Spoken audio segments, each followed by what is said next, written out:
Ladies and gentlemen, this is the state of the scene.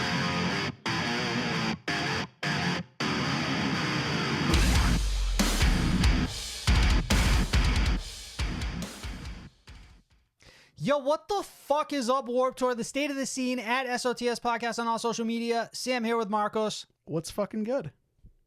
That's it. Nothing. That's all I got. Nothing. Absolutely nothing at all. Nothing Everything in your sucks. life is good. Everything's the fucking... Yeah, no, everything sucks. All right. How about you? Is anything good with you, I guess? Well, now that I reflect. Also no? Take a moment to reflect here. I guess not. All right, well then don't be so fucking judgmental next time. Certainly not the show. Not the show. Not the show. Show's the worst it's ever been. God, this show's fucking terrible. We try our best. Before we get into it, Marcos, every link you need is in the description of this episode, including our socials, playlist, merch, and Discord. Subscribe to us on YouTube at SOTS Podcast YT, and leave a thumbs up if you're watching the video version of the podcast. If you're listening on Apple or Spotify, please leave 5 stars. And if you want to support the show, consider becoming a patron for exclusive content and benefits, including new shows and producer credits on all of our video content. Marcos, we are getting closer and closer to announcing our plans for 2024. So hang tight. The big reveal. Exciting things are on the horizon, and we're going to bring them to you. You got that? Big facts. Data discourse for the week. Hit me. It's fucked. As usual. What's so bad about it? The discourse is fucked. And I didn't even include everything. Does the discourse get, like... Less do fucked? we just continue on, like, a downward spiral here? Yeah. The data discourse is just a never-ending, we're so over downward trajectory, right? It's never getting we're better. so back. No, it's been a while. Discourse is never good. You understand? I understand. If discourse was good, it wouldn't be discourse. That's just somebody saying something and people going like, yeah, No. I'm not sure if the maths, Sam, but is it okay for fans to put on tour in their bio when following a band around? No. As a matter of fact, you should go to prison. That's how fucking un-okay it is. You're not in the band. You don't get to take credit. You don't get to be like sold out crowd last night. All right, hold up. Boston went crazy. Back up. I really appreciate y'all coming out. I do love that there could actually be a version of this that people could, like, this could get crazy. Like, people could push on tour to its limits. I do like the van idea. Broke down today. I'm gonna start a fucking Kickstarter. I got 3 more shows.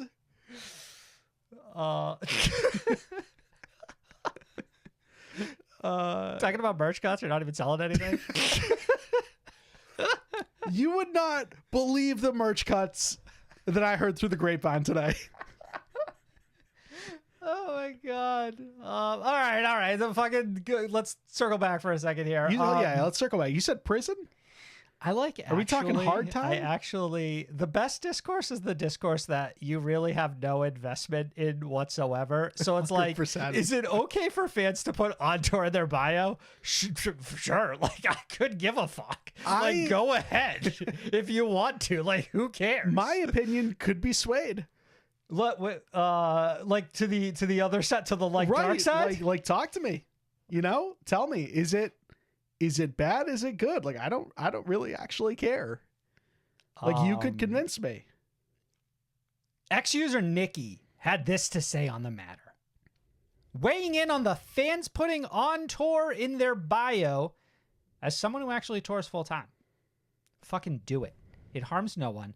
They're the fans buying every single item of merch, starting fandoms, buying VIP, making bands feel cool by lining up early. I love it and them. Marcos, this had me more so thinking. Yeah, now I'm against it. Now you're out. I'm against it. Now you're out. Way out. Now that you've seen somebody rationally say this is fine. Nikki, that's too wholesome for me. That's too wholesome for me. No thanks. I just think that honestly, it feels too easy to go say I'm on tour with the band. You know what I'm like? I think you should have to you should have to earn it somehow. Anyone could say they're on tour with the band. And what I mean by that is, like, if you go to one show, bands will open up one gig for a band and be like, we're on tour. Suicide Silence used to charge you like $450 to put this in your bio. You remember this shit? Now that's earning it. You know what I mean? God damn. So like again, I could like back in Sam's day, I could give a shit, but this had me more so thinking of how this is like symptomatic of a bigger discussion that people really want to be having right now, which is fandom in general. And we'll get to that in the news in a little bit because it sort of ties into some other stuff that's happening. But I think that there is within individual fandoms, more specifically the larger ones, there sort of develops this like food chain where some fans sort of elevate themselves to the top of it and consider themselves sort of a step above, like a step below the band, but a step above every other fan. So I think that what tends to happen is that like people see something like that, and within these fandoms, it rubs them the wrong way because it feels like someone is sort of like anointing themselves as like the biggest fan, and you'll sort of see this like ecosystem work itself out every once in a while. It happens all the time when there's like drama within the fandoms of something. Yeah. And it'll be like, oh, so-and-so got caught doing this and this. And I always said that like, it's always like a microcosm of like what's happening within a band. We're canceling a fan of a band. It's like one step below canceling like the member of the band or a band themselves. And you just see like little versions of this play out. Like I'll see people on X. I'm really trying to get myself to stop saying Twitter. I don't know if you've whatever noticed. this like new path for you is, I don't support it. This is the new me. I'll see people on like X and they'll like release statements and be like, clearly I need to take a break from social media. Like, I think that like my obsession with like the band and this fandom has really made me reflect. And I'm like, what the fuck is happening?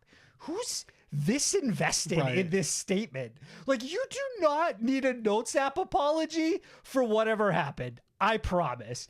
Literally just say, sorry, y'all, and then just go back to tweeting like normal. I never really... it can't be that serious. It can't be. When it can be. We'll talk about it later in the news. But in 99.9% of instances, it is not that fucking serious. Occasionally, we get new lingo, right? And when Touch Grass came out, I was like, I don't get it. Like, you didn't understand Touch Grass? I didn't really get it.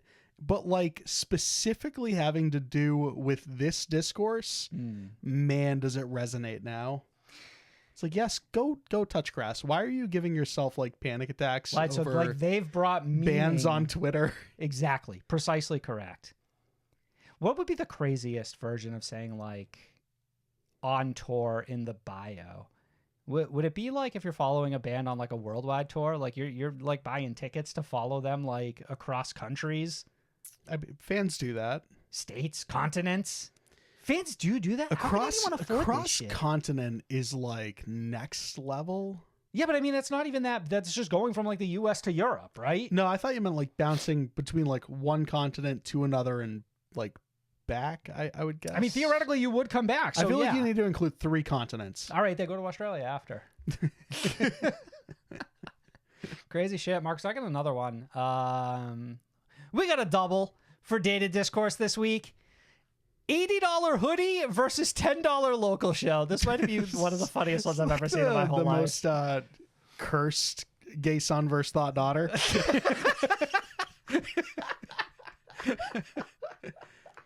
$80 hoodie or $10 local show.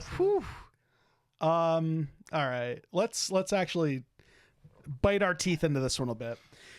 Sink our teeth. Is that the fuck what you were trying to say? Bite our teeth. I got a literally sleep token on the brain.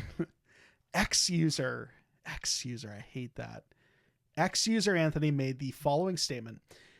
People will spend €80 on a hoodie, but won't spend €10 to go to a show to support local bands. The rest of the statement is from them as well. Finish it. Okay, I thought you were like No. I know the interjecting. quotations, but finish the statement. Yeah.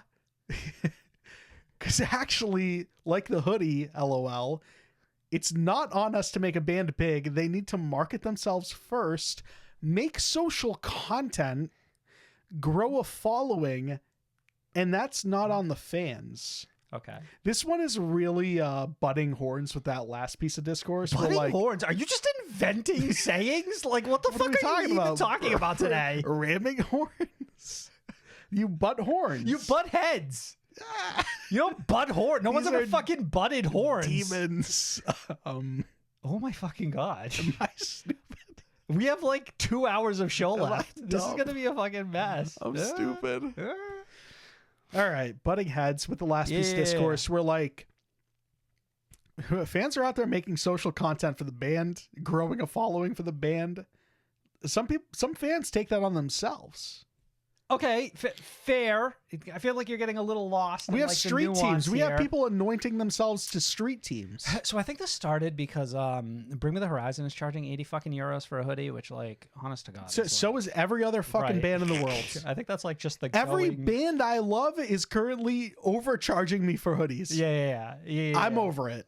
And It's like it happens. I get it. Everyone has to make their bag, but like, I think we're all at a point now that when the necessities become too expensive, then the things that aren't necessities becoming expensive feel even more egregious by comparison. Right. So it's like if everything else was affordable and a hoodie was $80, I wouldn't sweat it. But since everything is unaffordable and now a hoodie also costs $80, it fucking sucks. No, this ain't even the worst of it, bro. Like I'm still paying off like a credit card from when I went through the My Chemical Romance merch line.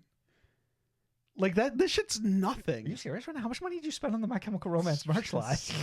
I bought them out. What the fuck happened? I said whole floors Is this a behind. serious problem? Is that like 3 years ago? 2. Do we need to have an intervention right now? No, like $80 for a hoodie isn't even that fucking extreme anymore. It's the point of comparison. That's so funny though. Because it's almost completely uncalled for. Like if you compared it to anything else, it would be like, yeah, whatever. But it's like just sort of like being like better than spending $10 to see some local bands.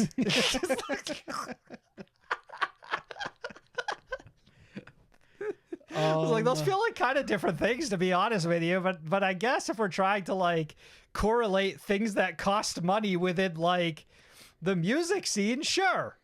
But what makes it funnier is that it keeps going like 3 steps further. It's like, I shouldn't even have to go to local shows, honestly. Like fucking get popular on TikTok. Dude. I don't want to go to your show if I have to pay $10. I only want to go if I have to pay $50.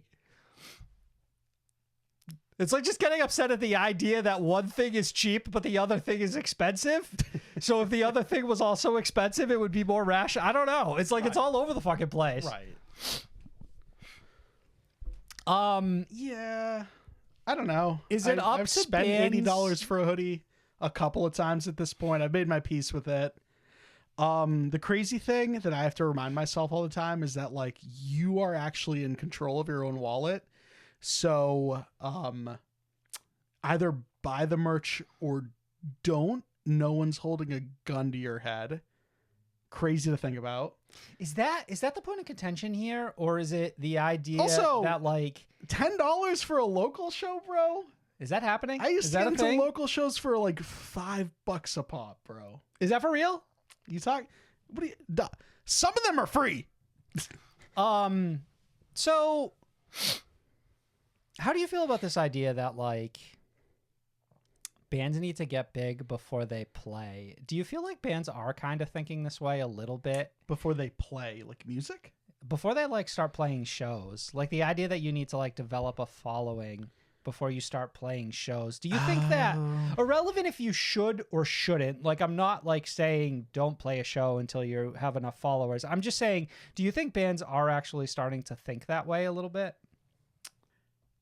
When I think in my head, like, yeah, I'm going to start a band, Yeah. it is never with the intention to like grind out 50 local sets. Right. It's, I would build an internet following And once that's enough to like fill a room with 30 people, that's when I would start playing shows. But until it's like that, I'm not going to like play to an empty room. I couldn't. This is all in this there noggin has right to here. be, and obviously what's funny about tweets like this is they immediately leave their target audience and go to like the, you know, side of X that is strictly local bands playing local shows. So like you're just roasted like endlessly Right. by the type of people that like obviously are never going to see like your point of view on something like Anything this. outside of your intended audience is just an absolute war zone. But I feel like there are sort of like two perspectives here that I do sort of get, which is yours. That's like this idea that like, okay, well, like it would just make more sense for me to like build like a fall. I always think of like Loveless as being a band that like absolutely popped off in like the biggest way and then started playing shows. You know what I mean? Yeah.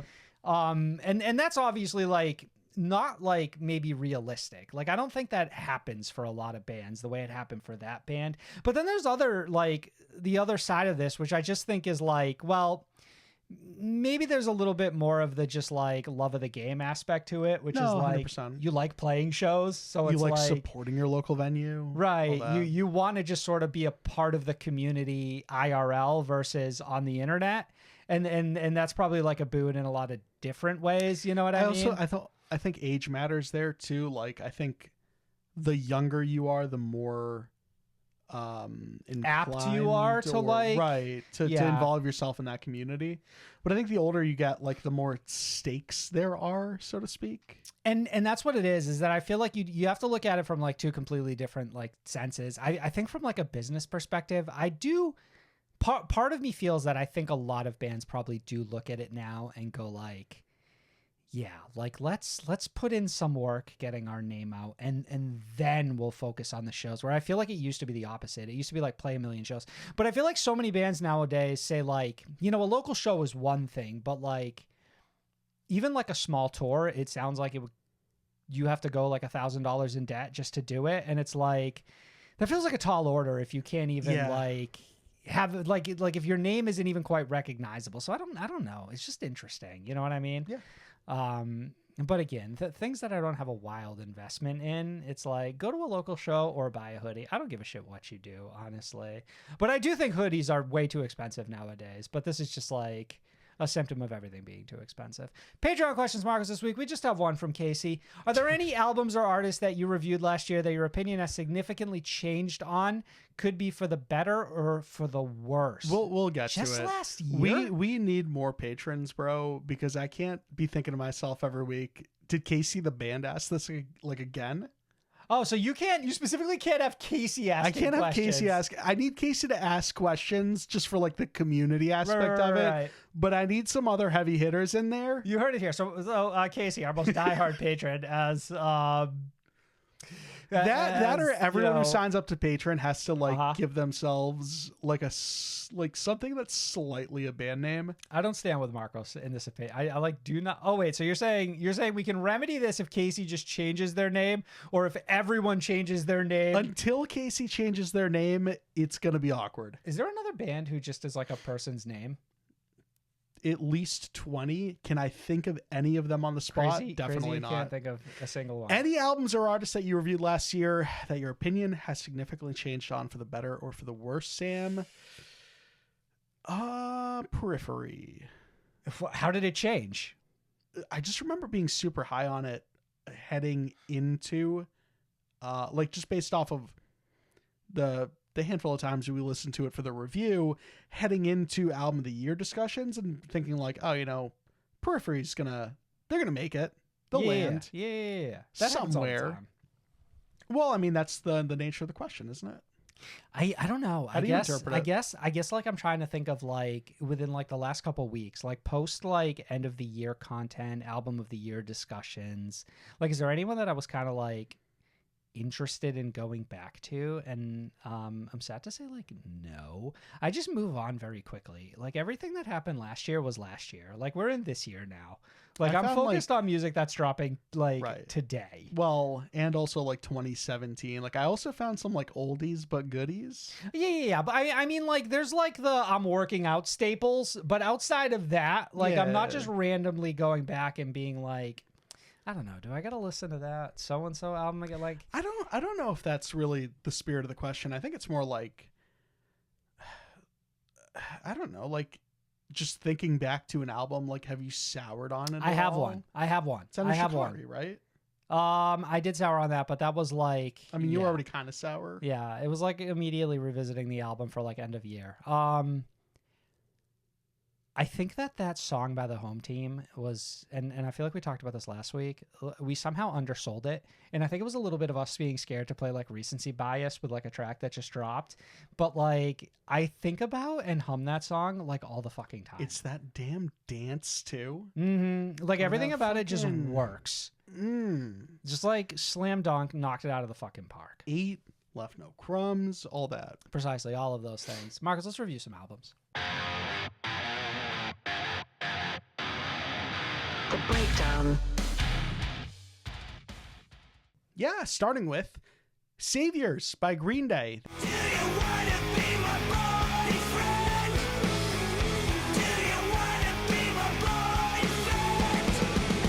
This is the California Outfits 10th, 11th to 14th studio album, released the 19th of January via Reprise Records. Saviors consists of 15 tracks and, of course, is the follow-up to 2020's polarizing LP, Father of All. Cover your ears, motherfuckers. Did they say it like in the album, or is it like Father of All, like ... So, I can't remember. Like any good music critic, Sam, I went Yeah. back and I listened to about like 50 seconds of the first 7 tracks on that album. You had never. I was going to ask you this. So you'd never listened to that album. What reason would I have had to? 0 reasons. We didn't review it on the 0 show. reasons. I don't want to I say wasn't like. a Green Day fan before that, really. Yeah. And public opinion was strong enough that it like incentivized you to never check that album out. Yeah. That's fair. And listen, this one starts off crazy because right off the bat we do not have the asterisk that no Swedish songwriters were involved. Which No I actually, hard drugs were involved. I forget the other thing, but there were like 3 specific things. If they don't state it, does that mean that like by virtue of like not saying it that it is like this did include hard drugs and Swedish producers? I'm just saying. Like if you don't say that they're not there, that means they're there, you know, like by you've omission. established now that you do need to claim that there is not. Right, you have to clarify now because we're not Right. sure unless you say otherwise. What the fuck was it? It was like no drugs, no Swedish producers, no Swedish people. just like hard uncut cock or whatever. Yeah, Yeah. it's exactly that. I never checked that album out either. I just had like 0 interest. I never listened to Uno Dos Tres either. I was just like, I'm trying to think. By the way, pause. 3 different albums. Yeah. I think I listened to Revolution Radio, which I believe came out after American Idiot, in which I was still hot on the band. There's one in the middle. There's you're another missing, one. I think. There's another fucking album. 21st century lovey-dovey stuff. Maybe that's the one I listened to, and I didn't get to Revolution Radio. That makes more sense. Because Revolution Radio came out after, I want to say. I'm gonna be real with y'all. If there was ever a bandwagon fan of this band, it's fucking me. All right, like I jumped in when they tried to be emo and immediately left when they quit. I was like, I'm done. We got what? You were along for the ride for like 3 of the 14. Yeah, I mean, I liked some of the earlier stuff. Like, I'm not gonna pretend that like at the time everyone wasn't in the Basket Case or fucking Dookie or whatever the song about masturbating not being fun anymore is. Like, though that's like Green Day's like prime A, and then prime B would be American Idiot, and now we're on like whatever the fuck we've been doing for the last 15 years. We're not in a prime anymore. Well, we're not in a prime. Listen, Sam. The question is, Marcos, have we returned to our prime with a new release, Saviors, which the band sort of has sold as hearkening back to their older style? I'm gonna let you run with it first. What are you thinking? No. I tried so hard with this album. Like, I tried absolutely so fucking hard with this album because, like, I think that it was less Green Day and it was more like how my fandom of bands like Blink-182 and Taking Back Sunday paid dividends by holding on just enough that I finally got good albums again. I thought, you know what? Green Day's turn. Like, you're up. I did go into this with as even keeled as possible. Yeah, like you finally got one right. Whew. Optimistic. I was fucking optimistic about this. I was optimistic on this one, despite not connecting with any of the singles. So, like, maybe I should have known better. And I think at this point, the first 5 tracks were the single releases, and everything after that would be a deep cut, quote unquote. Yeah, I believe, guess if I so. remember correctly. Bobby Sox came out today, the day of the album's release. One-Eyed Bastard came out a couple weeks ago. I think the first 2 tracks were the lead singles. That came out months I think they ago. were almost like back-to-back weeks or something like that. And Dilemma, I want to say, was somewhere in between, and that's the one where they're like at a bar. Okay, so all of that being said, I would honestly say the first 5 songs of this album are kind of the hardest to get through, truthfully. I think that in terms of singles, in terms of like pulling me into an album, I don't think any of these songs did the trick, and I don't think any of these songs are the strongest on the album. I think that, like, to start things off, it's almost a complete wash for me. I'm not completely turned off by what I'm hearing, but I'm just not getting anything that's really aligning with my taste. Like, nothing here is working for me, right? And nothing Admittedly, here, that's a rough start, though, for an album. The first 5 tracks don't work for you. this album I don't think is very good. In a We're sense aligned. that it does not align with my taste in any capacity. And also does not match the adoration I had for this band at the highest points in their career. So No, I don't think that this matches any of the quality that I believe this band became popular off of. Like, if we're talking like American Idiot, like that era of this band, like there's so much more quality in the subject matter, in the just what we have to say in general. it's in the more hooks, interesting. the melodies. It's more fun. It's just like overall I don't know exactly how to put it, but there's no hits on this album. It's weird, right? It is weird because you feel like you feel like the spirit's there. You know what I Yeah. mean? Like the ideology is like we're writing politically. We're doing it in a punk style, but we're still trying. We're making attempts at writing hooks. These songs aren't overly complicated. We're not, dude. This They're is all well produced enough, right? Like there's not like an issue with the production where everything sounds like shoddy or something. Like I feel like on paper there's no major flub here. There's just none of it really. There's no magic. You know what I mean? Like nothing really comes together in the end. But I think, like you said it right there. Like there's no like they're trying to write hooks. They're trying. I don't know. I don't really see it. I mean, they're trying something. I don't know if they're trying with the. I don't know what they're trying to accomplish Because whatever it is, it doesn't like come across, right? Not at all. I don't know what the fuck they're trying to accomplish with this album. I don't really see anything that they are trying to say. I'm just lost listening to this.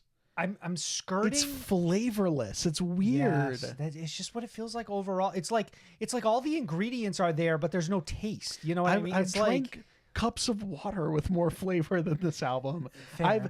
I've eaten pieces of lettuce with more flavor than this album. It's just boring. It's bland.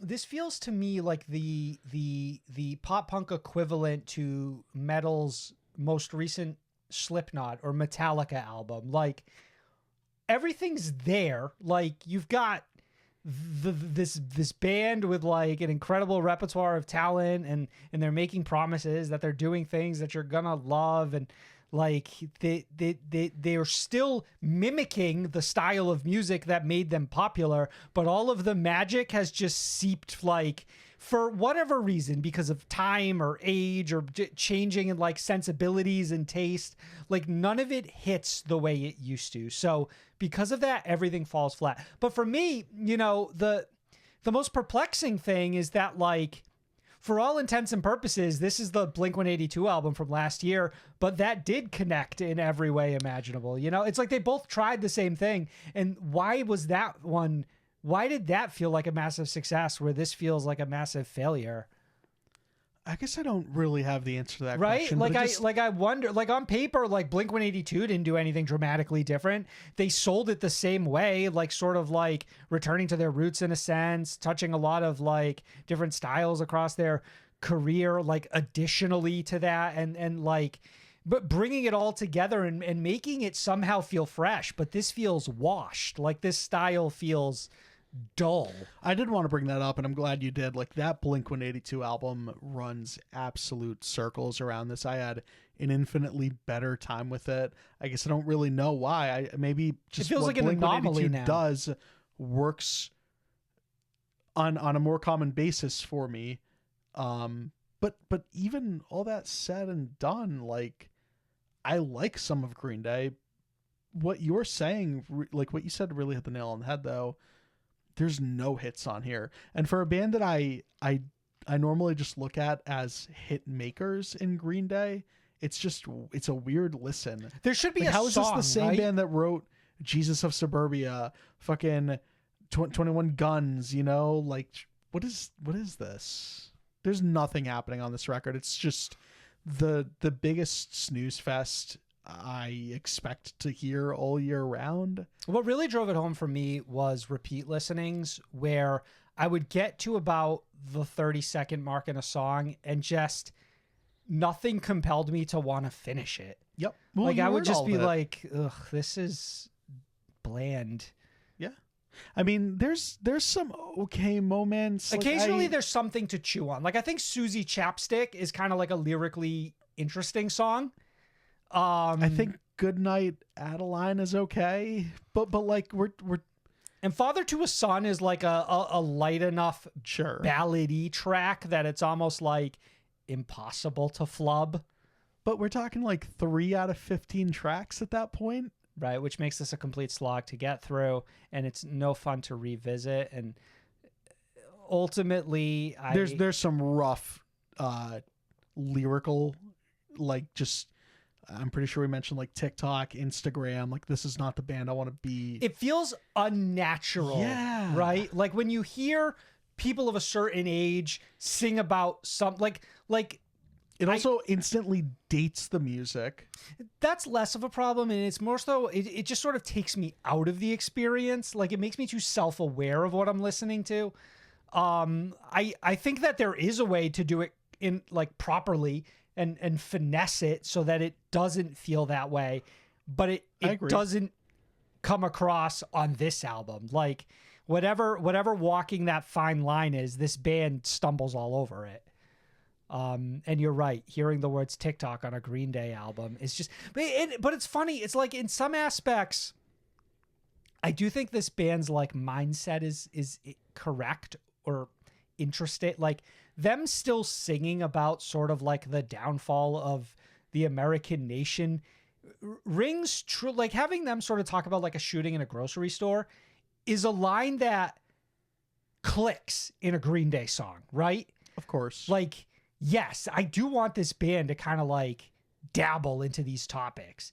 It's just like somewhere along the lines, there's like a melody that's supposed to like tie it all together that makes me want to listen to the song again, and none of it's here. And I will say that like instrumentally, I don't know that there's like a less compelling artist in this like scene right now than Green Day.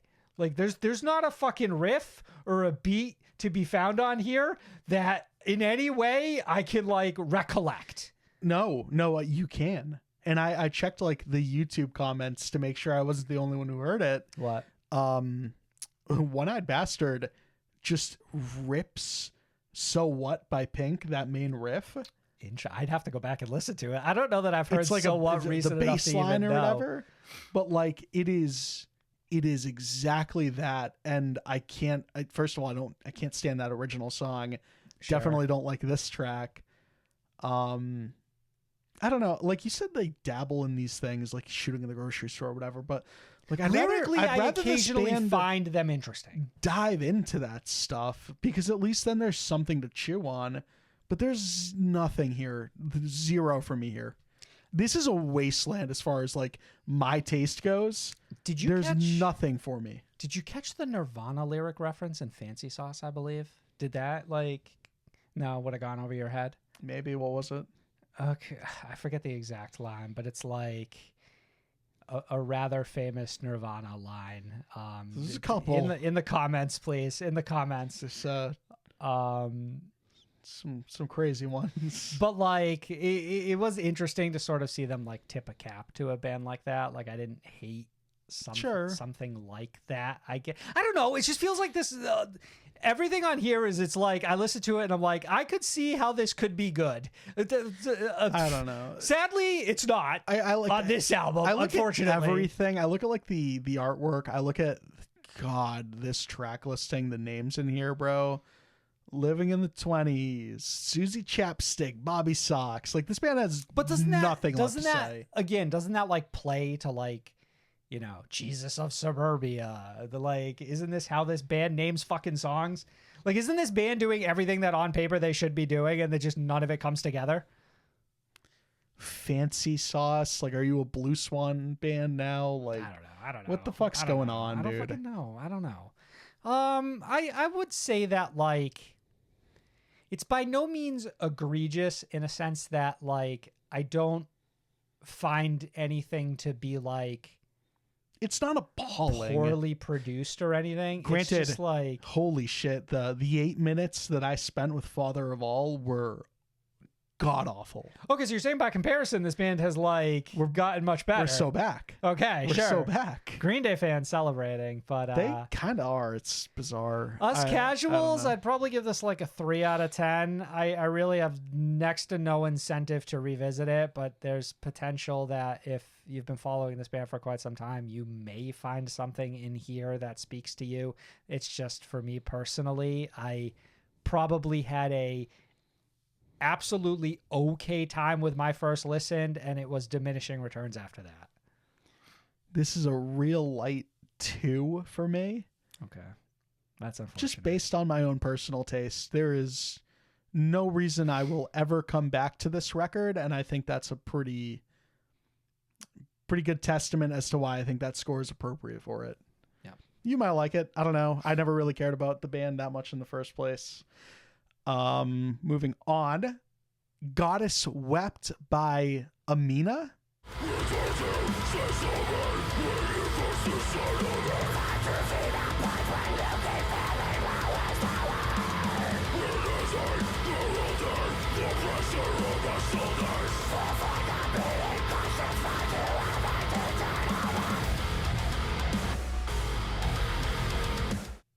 Is I kind of think what it's supposed to be pronounced as. It sounds right enough. This is the Salt Lake City, Utah outfit's debut EP released independently on the 14th of January. Goddess Wept consists of 6 tracks, and for those who don't know, the project is composed of ex-members of Chelsea Grin, including vocalist Alex Kohler, drummer Pablo Viveros, and guitarist Jake Harmon. They're the only 3. It's a trio. For all we know, though, like they might just keep bringing in ex-Chelsea Grin guys and just keep the dream alive. Just like Chelsea Grin, like 2.0 or something. Band's 100% DIY. I mentioned independently, so that means no label, no management, no nothing. They're so independent. They randomly dropped this album on like a Wednesday. They were like, "Fuck it, we're just gonna put it out." We reviewed this band on the season premiere. We reviewed their first week, track, yeah. Behavioral Health, first single off the CP, ends up being the only single because this band's like, hey, we wanted to drop in February. Never mind, it's out right now. We can't wait. And we're like, oh okay. Which is kind of fun, to be honest. I just like the idea that when you're DIY, you could just be like, fuck it, it's out now. I think it would have been funnier though to give, like, this is how I know they were initially going to follow through with that date. It's because they didn't just say something random like, May 30th. Okay. Our debut EP drops. Prepare yourself. You'll get 2 more singles before then. Okay. But like February 16th or whatever it was, only to go ahead and drop it like the next day. Feels like a band who's been sitting on this for 6 months and is just tired of waiting. I guess so. Right? Maybe, yeah. And they maybe have nobody telling them that they can't just put it out. They hit tweet and they're like, I have the files. Like, yeah. Right, I could just. So I'm gonna text the group chat. Right. Yay or nay. 3 yays and I'm dropping it. Mark's gonna let you kick this one off. How'd you feel about it? This fucking rocks, dude. This is everything it was promised to be, and that's all that I needed it to be. Gotta Swept is Chelsea Grin 2.0, and the Chelsea Grin that we all know and love, with AK on vocals, with Pablo on drums, Jake bringing the riffs, all that good stuff. I think that it's perfect. It's exactly what you expect it to be. There are moments that I just forget I'm even listening to this new band, and I think I'm just listening to like deep cuts off of those Chelsea Grin albums that dropped in like 2013, 2015, 2017, whatever. Right. It's like time stopped and started again when these 3 guys got together. But it's like no time had passed. That's what I meant by that. Yes. A minute into Autumn, A Long Goodbye, and I'm like, this is like I'm in 2015 all over again. Even It's the greatest title. kind of nostalgia ever. It fucking rocks. There's not a whole lot more to it. Like it's a lot of what you would expect just across the board. Like lyrically, this sounds like what we've expected from like Alex. Like there are some moments that are like a little, I don't want to say silly at times, but like only like that version of Chelsea Grin would drop. And then there's also like some more like serious moments and things like that. Instrumentally, it's an extremely familiar sound, and I mean that in the greatest of ways. Like it's a big compliment. We're talking about like one of my favorite eras of a band, like ever. Right, and then you just get to have it back. Yeah. Like you just wake up one day and there it is all over again. It's an incredible surprise. Yeah, this is a lot of things, honestly. First and foremost, I think it's an achievement because, the unfortunate thing is that Alex Kohler had to step away from Chelsea Grin originally due to substance abuse issues and has spent, all of this time in between then and now battling them until we're finally at a point where, he feels comfortable being in the spotlight again and being a musician again.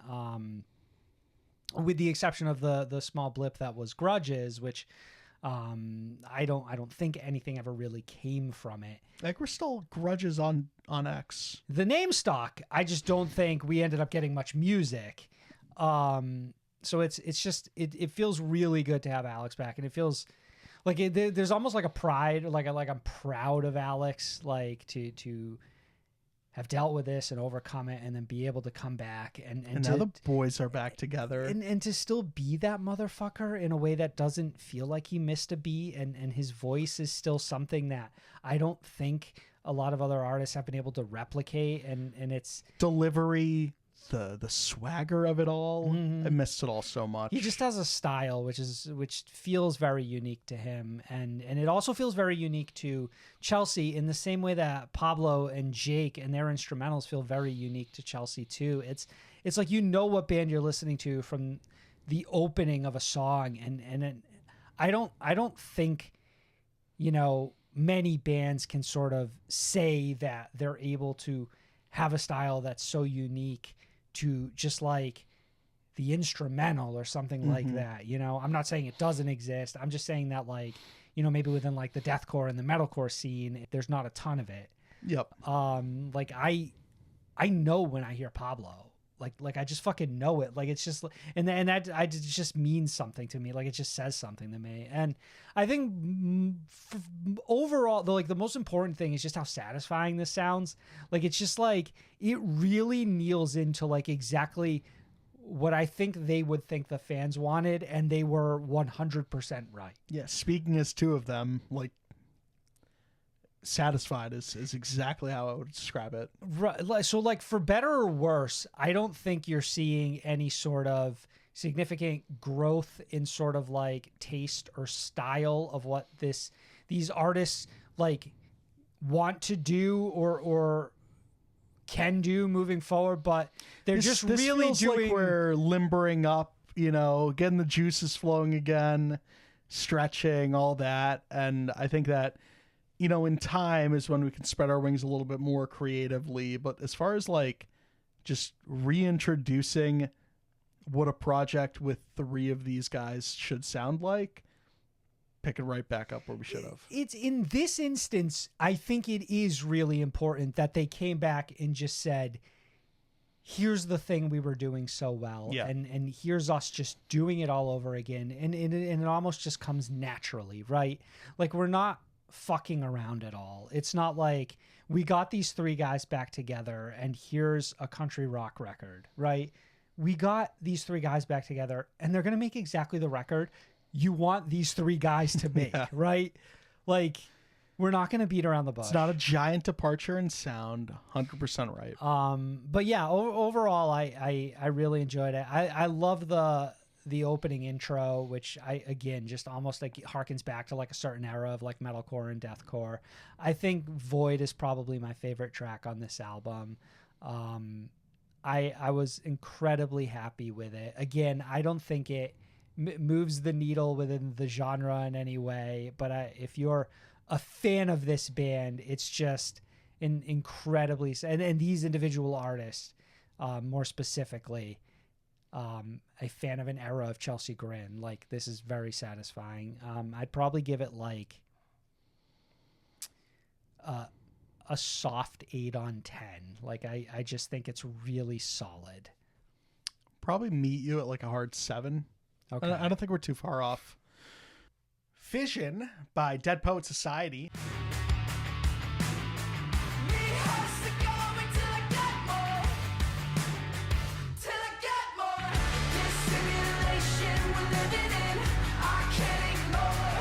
This is the Boston, Massachusetts Outfits' second studio album, arriving the 26th of January via Spine Farm Records. Fission consists of 13 tracks and is the follow-up to 2021's exclamation point LP. Yeah. I'm not 100% sure. Yeah, no, that's correct. That's an exclamation pronounce point. it. You're right. 13 tracks on this one. Describe for me Dead Poet Society's sound. Oh, God. Because I feel like we haven't really discussed this band on the show. It's like alternative rock with like a little bit of edge, with like a little bit of flavor. It's got a little bit of that LA edge. Yeah. Which is crazy for a Boston band. Well, it's funny. You look at like LA Queen. There's definitely moments where they mention like Anaheim and It did stuff throw like me that. when you said this band was from Boston. It fucked me up when I saw No, they're it. not. Stop. How do I not know them? How have I not heard of them before? I have listened to this band prior, by the way. I never checked out exclamation point, but I did hear like a single or two, enough to put this band on my radar and make me want to check Fission out at the top of this year. Yeah. And I'm glad I did, because I was incredibly happy with this. Yeah, surprisingly so. I think that there's a couple different versions of this band on this record, and until you get to like the 3/4 way, like you don't really realize how much you appreciate all of them. Yeah, definitely. It's almost like you think you have this band figured out, and then they change it up a little bit, and it makes things 10 times more interesting than you ever thought they would be. Speaking to that, I could have sworn I had my head wrapped around like this band after like the first 3 tracks, and then you hear like the next 4 or 5, and it's like, that doesn't really sound like the band I just listened to. I think and you're constantly just like chasing it, trying to figure out trying to just like pin them down, I guess. To me, they feel like a significantly less quirky version of Bad Flower. Like, if Bad Flower just like got real serious about it all for a little bit. Bad Flower definitely jumps to mind. They're the style of sort of like alternative rock band that we generally tend to cover on here. I feel like alternative rock has like lost all meaning at this point. But something like that, or even like Nothing More, is like, I think the closest points of comparison for artists that we've talked about prior on this show. Okay. No, I like that. Yeah, this sort of exceeded all expectations for me. I remember when we checked out I think it was Running in Circles and Hurt were released as dual singles, and they sort of had like one long encompassing music video for both of them. It was like fascinating. Like it was like I sort of liked what was going on. I think the thing that really stood out to me about this band first and foremost was the instrumentals. There's something really punchy about it, and like almost sometimes like it gets a little like the bass gets a little funky in ways, and it's like it's really like fun to listen to. Yeah. Like it gives the songs a lot of life. Like it makes them really pop. But I think over the course of this album, I really came to appreciate the vocals, which I think there's just like a cadence to them that really makes them stand out, and also makes them feel unique and not give me like any immediately like point of comparisons. I have one, and I'm curious if you'll agree, but that is definitely something I walked away from this album learning to grow to love and appreciate are the vocals and that style of vocal. When it's all said and done, it does remind me of Power Royale in a sense. That vocalist. I don't pull that whatsoever. Really? Yeah, I'll have to go back and listen. And it just maybe feels like like a track a for little track, but I more don't think I like get any of that. Raw and like, you know what I mean? I will say that I do agree with you that it has a lot of personality, if that's maybe sort of what you're saying for like it might be a that rock too. band.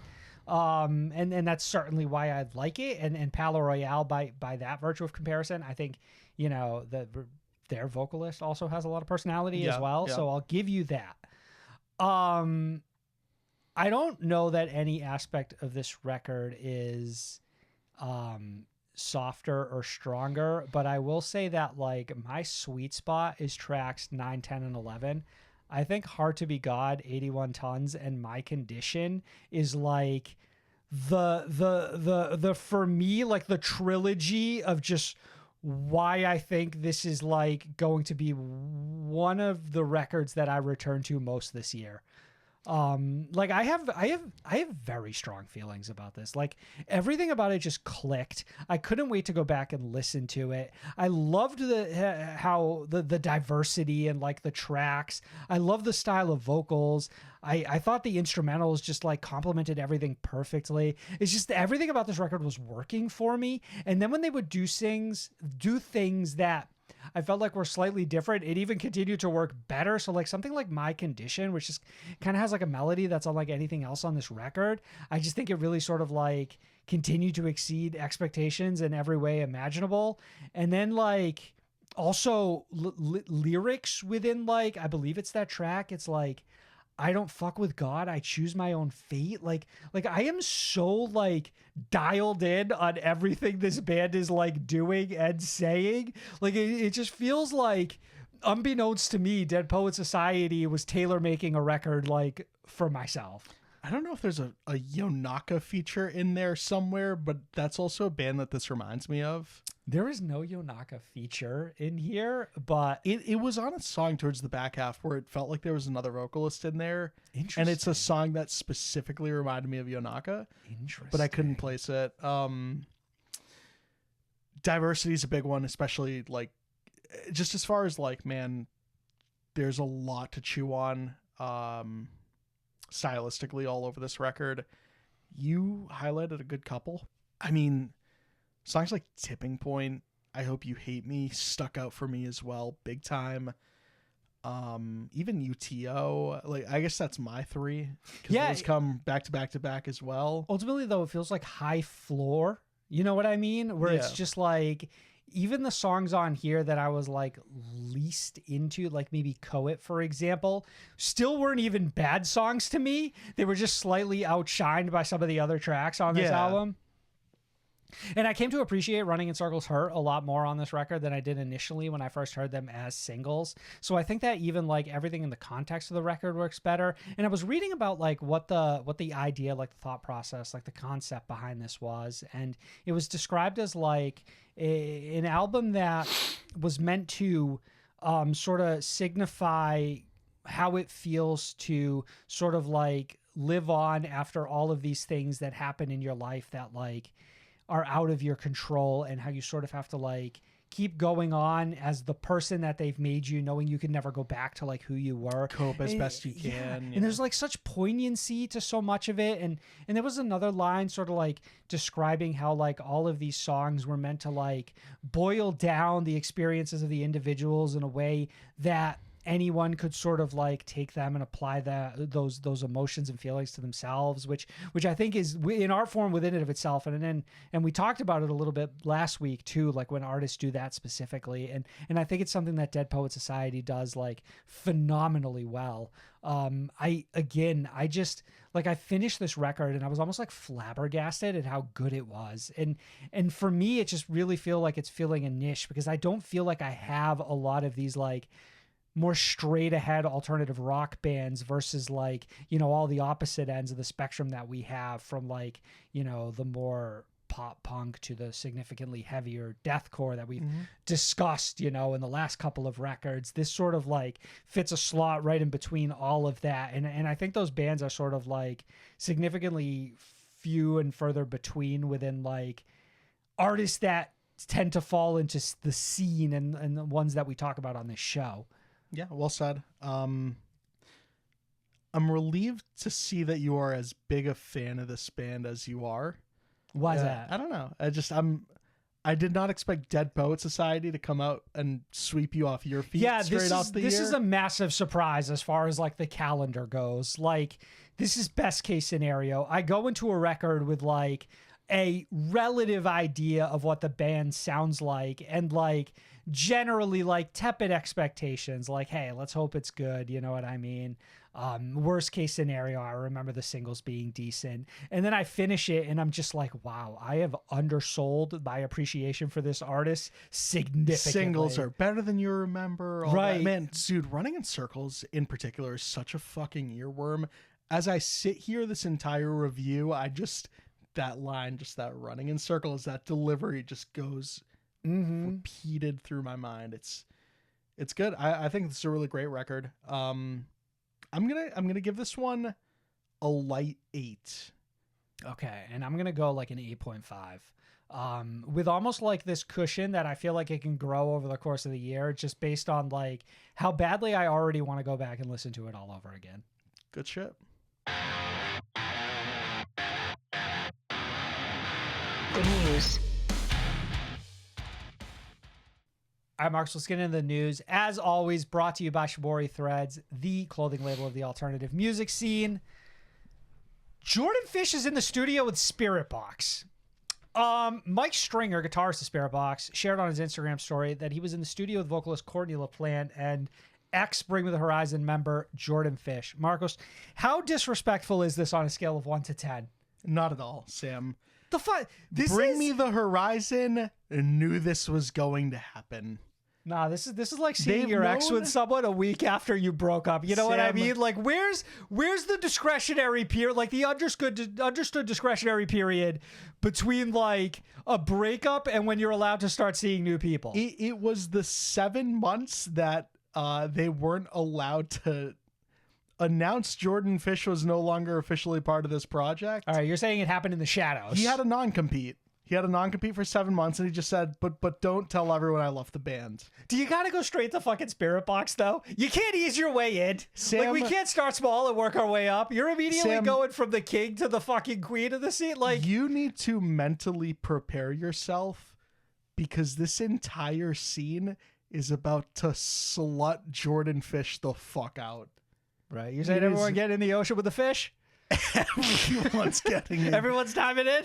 There's not a million fishes. There's one, and everybody's diving into that swimming pool, bro. That studio's booked into 2025 right now? It's booked into 2028 right now. How significant do we think Jordan Fish's influence could be on this scene? Like do we think, like, hey, listen, Fish on like album, like on Ammo got Bring Me the Horizon #1 album in the UK. Say what you will about that record, and I know a lot of people are angry it didn't have any deathcore songs on it, but like, come on. It's not his first album. First try. And now he's getting in there with Spirit Box, who are obviously primed to like Grammy-nominated fucking Spirit Box, primed to be the next big thing in the scene. assuming they're not already the next big thing in the Sam, scene. I love everything about this. Like, I love that, first of all, Jordan Fish didn't go anywhere. 3 weeks off, right back in the studio with the second biggest band in the scene type beat. He also could have done some fuck shit, and it could have been like, yeah, Jordan Fish is in the studio. Well, you don't really know him. They're like a pop artist. They're, you know, like one of the artists that was on the Paramore deluxe album, like these randoms. You know, like not artists that really like not in the same like scope of Bring Me the Horizon. No, they immediately just goes to Spirit Box. It's like boom. It's like you heard of Bring Me the Horizon, you've heard of fucking Spirit Box. Bad Omens finish up this tour. Guess whose house they're driving to? Correct. Absolutely 110 precisely correct. Lorna Shore's got a new album to write. They're gonna go fuck around with Jordan Fish. Who knows what that's gonna sound like, but they're gonna go do it. Who can Jordan Fish save? Who's on the ropes that Jordan Fish? Who is Jordan Fish going to launch further into superstardom? Sleep Token, Spirit Box, Bad Omens. Right. Ollie Sykes' solo project. Who's so far on the ropes they're outside of the venue? You know what I mean? Like, who can Fish just drop a little pixie dust on, and the next thing you know, they're like so back on top, it's not even funny.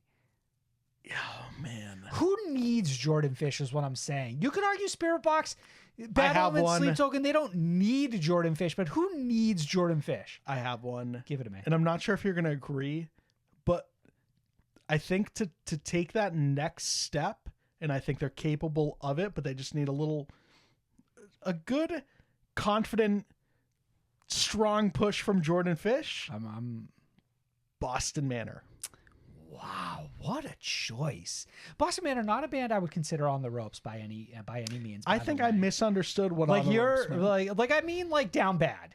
Is what I meant to say. The Boston Manor is not a band I would consider down bad, but I love Green them. Day. Green Day right Green now. Day is a very good one. Green Day is a strong answer. Yeah.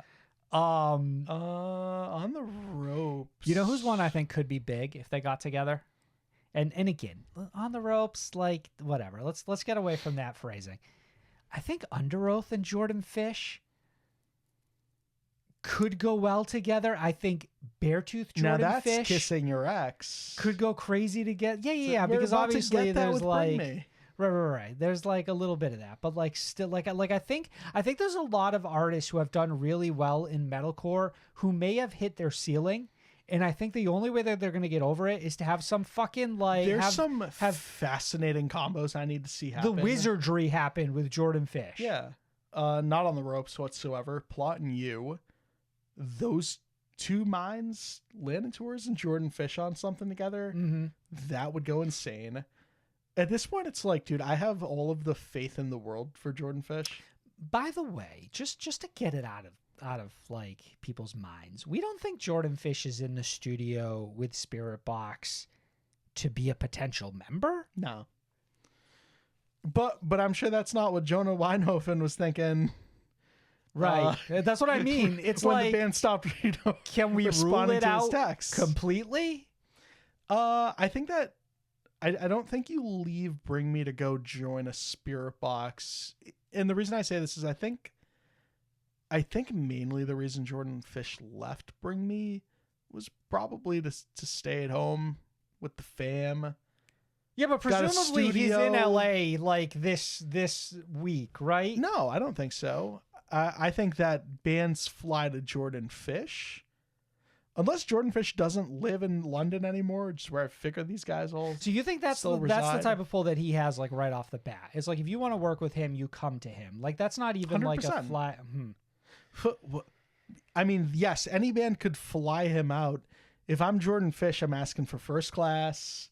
Like I know my worth type thing. I gotta be honest. I don't think there's a single artist in the scene who couldn't benefit immensely. I'm thinking Black Veil Brides. I'm thinking Motionless in White. I'm thinking Pierce the Veil. I'm thinking Sleeping with Sirens. I'm thinking every band who's ever shared a stage with Bring Me the Horizon would benefit from having Jordan Fish sit down. And even if it's just a song or two, let his fingers touch it.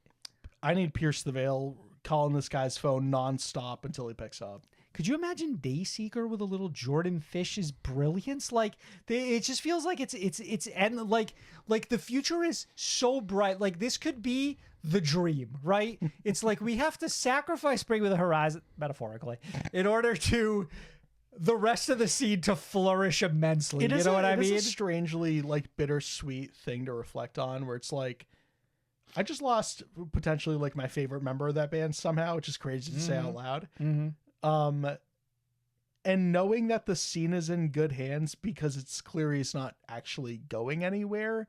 And at this point we are just spreading. And I know that like Bring Me has written songs for other bands in some capacity. Like, do you remember that, I think it's Wonderful Life was supposed to be a song for like Papa Roach. Right. And then the band was like, and then Jordan fire. and Ollie did write a song. Too good for you. Jordan and Ollie wrote a song for Halsey, right? I think so. Yeah. Yeah. So like, I know that Jordan Fish has already been sort of spreading the wealth, but like now it seems like it's about to be uncontained. It could be an absolute Could game be changer big. for this. Like this could be this could be the difference between like the end of the scene. Like let me go to the extreme here. It's like the whole scene, like it lays in like Jordan Fish's hands. Like we die or live by the fish moving forward. And I'm happy to do it. Marcos, let's talk about bands deleting social media, specifically Paramore, Bad Omens, Sleep Token. So over the course of the last few weeks, Paramore have cleared their social media of any posts. Individual members of Bad Omens have deleted their accounts across different platforms. And most recently, Sleep Token wiped their posts alongside member 3 deleting their personal account. The reasoning behind these moves differ from project to project, from individual to individual. We'll start with Paramore, who have seemingly deleted all posts from socials due to their contract with Atlantic expiring. So I'm not exactly sure what the nuance is there. This one's boring. Boring. Yeah, it's not even juicy even in the slightest. No, you're not deep state enough within the As someone who has On Tour with Paramore in their bio, let me tell you right now how juicy this is. The Atlantic stuff is whatever. Like, I think with the Atlantic stuff, the craziest thing about it all is that I don't know if they signed like an extension. Paramore is a 20-year career band at this point. It was all with them. Forgive me because I don't remember exactly who posted this on X, but they said it's crazy to me reading this that Atlantic signed a 14-year-old girl to a 20-year contract. Yeah. And that's what makes me think maybe there was an extension. But if there wasn't, it still probably signed a 14-year-old girl to a 15-year contract. Yeah, so it's like, I don't know that it gets any better when you like skim a few years off the end of it. But like, in addition to this, right, the band has continued to cancel upcoming festival performances and keep alluding to like, even like within their own messaging, that a new era is coming. And like, you know, you think, okay, well, I get that, like, well, you're no longer on Atlantic, so maybe you're going to sign to a new label. Maybe you're going to go DIY. Like, the options are endless. But why would you be canceling shows to get there? That's the weird piece. It's like, man, the first time they did it, they canceled Alter Ego, and somebody was like, Haley has a charity event that day. She can't make it. You guys are overthinking this. 3 more festival cancellations, and now there's something here. The only thing that sucks here is like there are fans who clearly were going to attend these festivals because Paramore were on it. Yeah. So there's like a little bit of collateral damage that's disappointing if you're a fan. There's also a little bit of whiplash here, going from 0 Paramore for like 5 or 6 years to 7. Like, wasn't after 2017. We get the album like, I guess 6 years. We get the album like February of last year or whatever. And now we're also alluding to a new era within a year of that. For me, it's like a lot. Like, suddenly I'm like, I guess I'm still sort of chewing on This Is Why. It's not my favorite Paramore record, but it's like, I like, we have to slow down and like pump the brakes just a little bit. So another aspect of this is that I've seen a lot of people, and it came up like frequently with this Paramore stuff, just are a bit tired of the deleting all of my social media. We're about to do some new shit. Like, we get it. Like, how many times are we going to do this rollout campaign? Like, it's gotten stale. But I think with Paramore specifically, it feels like still the most exciting this band has been in a while. So it has me watching every move they make, whereas normally I would just be like, yeah, you know, Paramore's back, you know, they're playing festivals and stuff like that. It's like, whatever. You know, it's kind of how I feel about Fall Out Boy. It's like Fall Out Boy's back. They're playing shows all the time. Yeah, It's Green like, Day's back, whatever. Blink's back. Yeah. In that order. But with Paramore, it's like, well, what the fuck are you up to? So a lot of people are now looking out and they're being like, if we cancel the Taylor Swift shows, serious shit has happened that this band is not discussing. Because you do Right. not cancel them under threat of like the power of God or whatever. These are the most important shows of your career in theory. I don't know that you'll ever play to a bigger audience outside of like one or two other festivals. Like, Does Taylor let you bow out of a show you've like got the handshake agreement on playing? that's an interesting thought. I was discussing this with my girlfriend about how Taylor Swift picks artists to open her shows, and she was adamant that like Taylor picks her friends, and I'm like, I don't know. Part of me feels like there's Haley was in potential that one video like a decade ago. Sure. But there's also another part of me that goes, does somebody pony up the money to like buy into the biggest shows of their career knowing that it'll pay dividends in the future, right? Maybe less so with Paramore, but more so like some of the other artists that I've seen open for like Taylor Yeah, it Swift in the happens. past. Oh, okay. I see what you mean. Like I can't remember exactly their names, but like, you know, when I see a very small artist opening for Taylor Swift I hadn't heard of before, and they're like an up and coming pop artist, I'm thinking to myself, all right, the label said, let us get him on here. You know what I mean? One for you, one for us. Right. But then like alternatively, like I get that like Taylor Swift is close friends with Haim, so like then they tour together, or like was close friends with Ed Sheeran or still is and they tour together, whatever. But it's like something big has to have happened for you to not do those shows, right? So like that for me would almost like signify something negative is like circling the drain here. Like, what aren't they telling us if they have to then drop the, like, are they in some sort of contract dispute that's preventing them from playing new shows? And they're just like masking it by saying we're working on a new era, but behind the scenes, they're feuding with a label that says, hey, no, this deluxe doesn't count as an album. I truly You still don't owe us know. something. I think this one's the biggest of the head scratchers right now. As far as like what a band has up their sleeves. I don't know what Paramore's up to. I don't know what they want to do. It's all very curious, though, right? Yeah. Very curious. Marcus, Bad Omens have been an unfortunate poster child for toxic fandom, which they've spoken out about numerous times in the past and present, and recently deleting their accounts implies some final line being drawn into the sand. It's possible the rationality could also align with the band focusing in on current touring demands and potentially writing a new album that might influence their decision to pull away from social media and focus on the work at hand. So the Bad Omens thing, Marcos, is it feels like a very tricky one to sort of like wrap your head around, because this band has been so outspoken about like the nature of needing their fans to touch grass and be a bit more respectful, and individuals within that fandom absolutely like closing their eyes and covering their ears to those statements, right? Could not take less of a hint.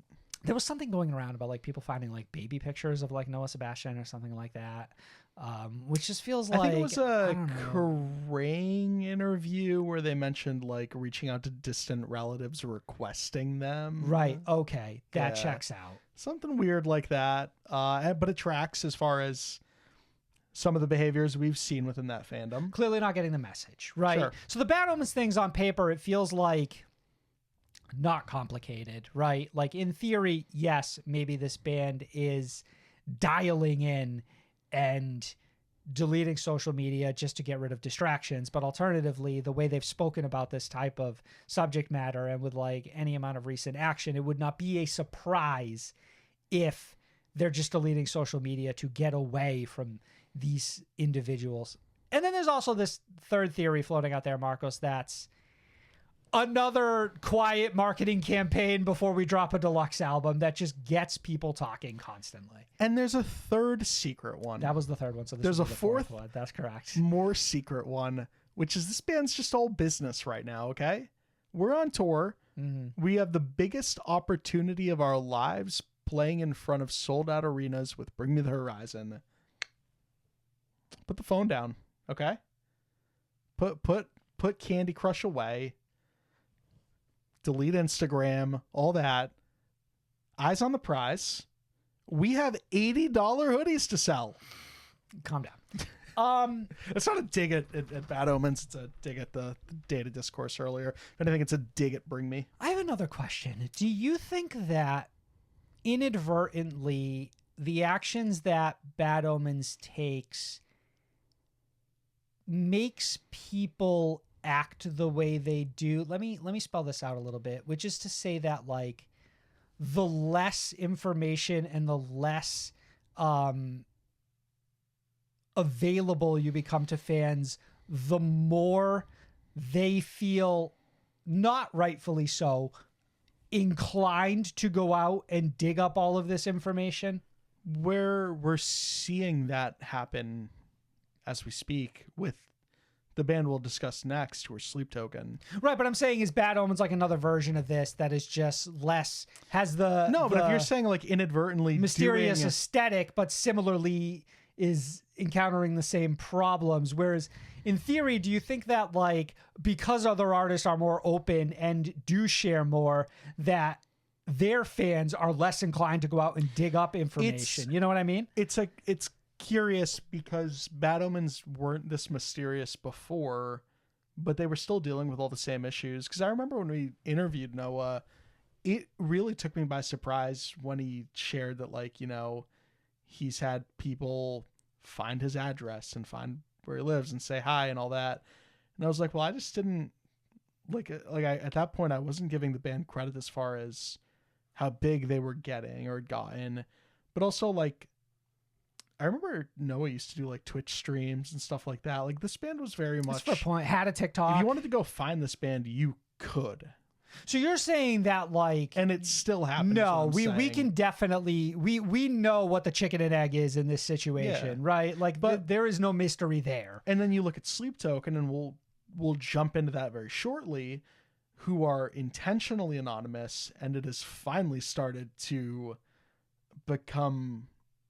I mean, I guess it's been for the past year, but semi-recently it has gotten worse. Very bad. Yeah. I think it's also worth noting, just a quick aside, that like, I feel like a lot of people have sort of been speaking up about how bad fandom has become in the modern age. And I've been around long enough to remember when this happened to Andy Black. So these aren't new things. People showed up at his address. He had to release a statement. Like, this has always happened, not just in bigger popular culture, but even within our scene within and of itself, right? Like, people don't know how to act. They don't know boundaries. It's unfortunate. Fan etiquette, I'm sure those were discussions being had on like Tumblr posts about My Chemical Romance in 2009 as well. Right. You know? And I'm not saying that makes it okay. I'm just saying this isn't a new phenomenon. Sleep Token were unfortunately victims of bad actors online who are determined to spoil the mystery of the band's identity by the most extreme means necessary. This would surely explain why one of the members would step away from social media. Additionally, though, like many other projects, but also very much coinciding with the unique mystery of this band, they would then update their Instagram to read Nothing Lasts Forever and later follow up with a tour announcement, that being the Teeth of God tour with support from Empire State Bastard, which kicks off April 27th in Las Vegas, Nevada, aka Sick New World Festival. Which is the only date that Empire State Bastard will not be performing on. Right. Feels like at that point, your Sleep Token, you have enough pull to say, let's get our opener on this. But unnecessary. They're highly billed on that. As they should be. Because they're playing, they might as well be playing fucking stadiums on this run because they're playing stadium adjacent venues. So you see, this one is a bit odd to me because I feel like people spent the week wringing their hands about, see what you fans did? Sleep Token are gone. We lost Sleep Token. Like, this is because of you. Yeah. And then like 2 days later, it's just another one of these fucking marketing campaigns. And we thought it'd be fun to kick off the new era of Sleep Token, fucking not even a year after the album dropped, with a tour announcement. And it's like, Again, had they deleted their social media for that reason, I wouldn't have blamed them. But also, like, people have immediately sort of like made assumptions in a way that it's like people are on social media and they're doing the things that they're chastising people for doing, not even realizing. They're like, Sleep Token don't want you talking about them. And then it's like, you don't know what Sleep Token want. Like, you don't understand. Yeah. You're doing exactly what you're telling people not to do. It's like insane me watching this play out in real time and just being like, the irony and like just the completely brain dead approach to like people sort of like trying to like express themselves about this. And it's like, you don't get it. You telling everybody what this band wants isn't these things is also you doing the same thing that they're now doing. You're speaking right? for the band. Right. Thinking that you have some sort of insight into them that nobody else does. And it's like, and then everyone feels fucking stupid 2 days later when they just announce a tour. This is it's such a crazy consequence for being like the coolest idea ever. Like, you know, the Sleep Token guys are so pissed that like, yeah, we'll just never talk. We won't do interviews or anything, only to watch the absolute like wildfire that has spread as a result of that has to be. This is what I meant earlier about the Bad Omens thing, where it's like you inadvertently put fuel on a fire that otherwise wouldn't exist, right? Yeah. Like, nobody's out here searching for pictures of so-and-so who has like an open Facebook and is like posting dumb shit all day on Instagram. You know what I mean? Because it's there. You don't have to look for it. The weirdest thing about, the thing to remember about this is Sleep Token were clearly gearing up to announce some semblance of a tour. Right. Sick New World. Hey, we're going to play in New York. We're going to play at Red Rocks. These tickets are on sale. Go to teethofgod.com. What does Teeth of God mean? Right. Like, this is all going to happen probably with the same timeline anyway. Part of me thinks the band took advantage of some of, like, the band almost, to me, feels like they turned the table on their fans. Right. 40 chess or something. Right. But then here we are speaking for the band. I don't know. It's all getting very convoluted. And yes, strange. but I'm not speaking for the band. I'm more so speaking for, I'm theorizing. Yeah. You know what I mean? Because I don't actually know. But it is interesting to pick apart and talk about, right? As you watch it all play out in real time and then sort of like Coleman-esque in something that just feels like nothing. Yeah. You know what I mean? Exciting tour announcement for what it's worth. But like, not the drama that people have built it up to be, which is to say that like, and again, I won't go into specifics, but like what people did around like members of Sleep Token is just like, get a job for the love of God, like literally do anything productive with your life. Right. Like, please get off tour and get, in a fucking retail environment stocking shelves. At least you'll be more useful to society. Benjamin Bruce is stepping away from Asking Alexandria. This is hot off the presses. Like, it literally happened today, the day that we're recording this. He released the following statement. First and foremost, I want to say thank you to everyone for the years of love and support. It means more to me than you can imagine. I've spent my entire life dedicated to music. It's been my first love since about the age of 2, and the journey I've been on has been absolutely incredible as I've grown older and my life has inevitably changed. I have come to realize how precious time is. The time I've spent with all of you has been the time of my life. But now it's time to dedicate my life to my family. On top of family medical situations, leaving my children means missing out on too many important moments in their lives. It's so important for me to be there for them as they grow and to be here for my family as they need me to be, which means after a lot of thought, I will be stepping away from Asking Alexandria. Thank you to everyone who has come and seen me play live and listened to the songs I've written over the years. The memories will live on in my heart forever. I truly love all of you so much for the years of support you've given me and Asking Alexandria. Thank you from the bottom of my heart. And then just a footnote, Asking Alexandria will be heading out on the All My Friends tour in North America alongside Memphis May Fire and The Word Alive with support from Nerve this spring. So this is, you know, sort of like a preemptive, Benjamin Bruce will not be joining them on tour. This is like the stopping point. Yeah. And then you can see Asking Alexandria without him, you know, for the first time a little later on. we already had really weak firepower as far as songwriters go. Oof. And it that's just the got- angle you're coming this at. This is how you want to start this conversation. Fucking worse.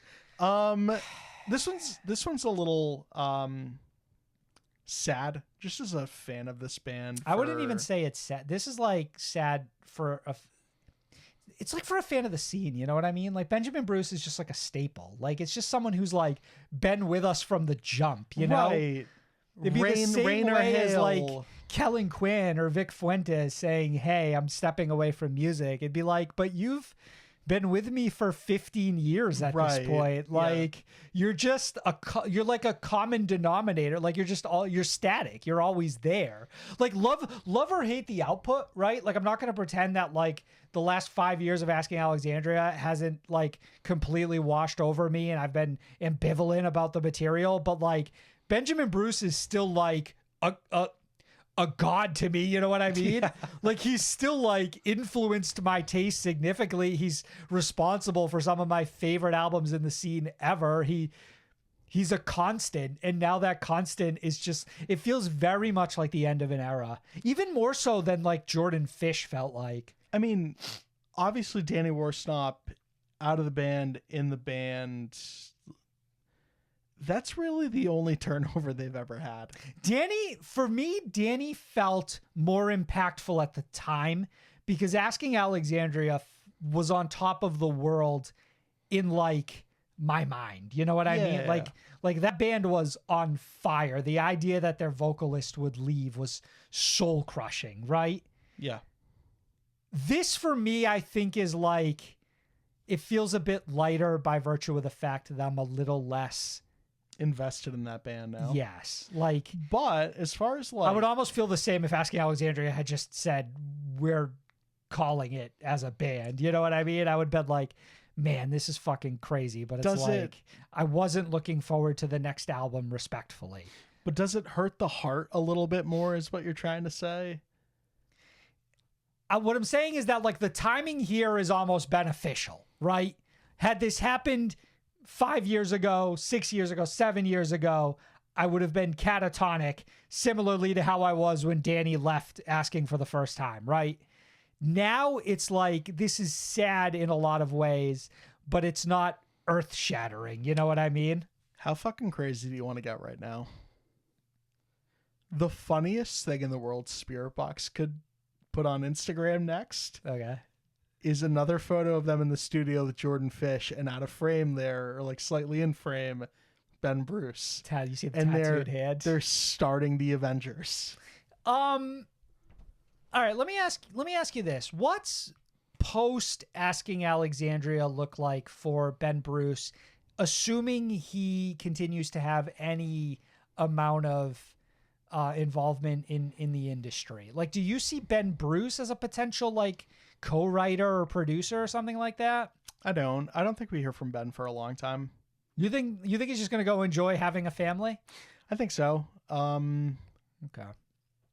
I don't know. I don't think Asking has really felt like the main priority in any of these guys' lives in a while, even though the band has consistently been pumping out material. It's like every time playing you say that, I shows. agree with you, but then I have to like remind myself that they have like the #1 active rock song in the country. So it's like this band may have floundered within our own perception, but like when you step outside of that, they've actually been very successful this last year.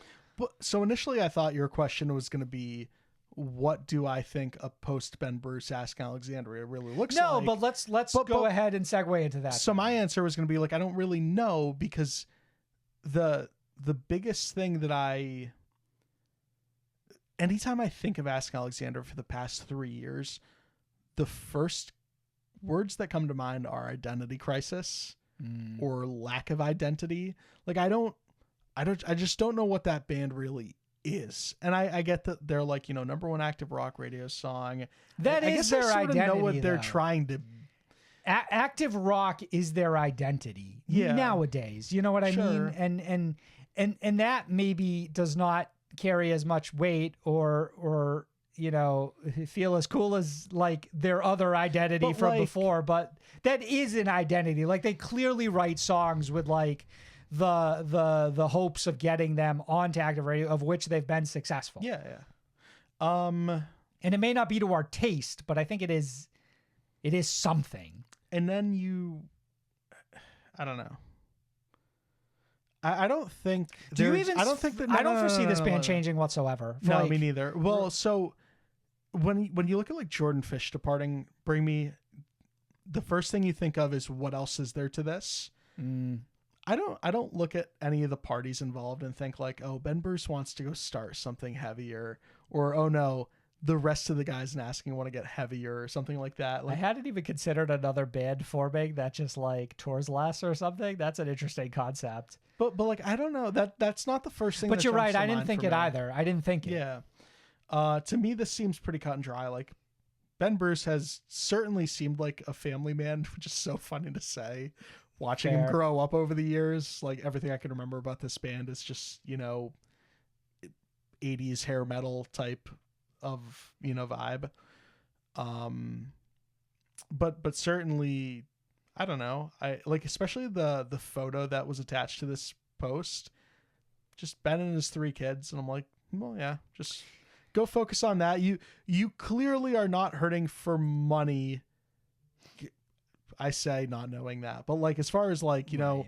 Ben Bruce has certainly had, Asking Alexandria has had all of the success in the world. You are going to get paid handsomely from royalties. You're fine. Go focus on the fam. It's interesting because I feel like you kind of touched on something, and please don't correct me in the comments and let me live in ignorance if I'm wrong here. Where but- does Ben Bruce live? No, it's more so that I don't remember a single time where Ben Bruce ever presented himself in like a negative light. Like just a genuinely sort of, irrelevant of how I might feel about the last couple albums, just like a genuinely likable individual.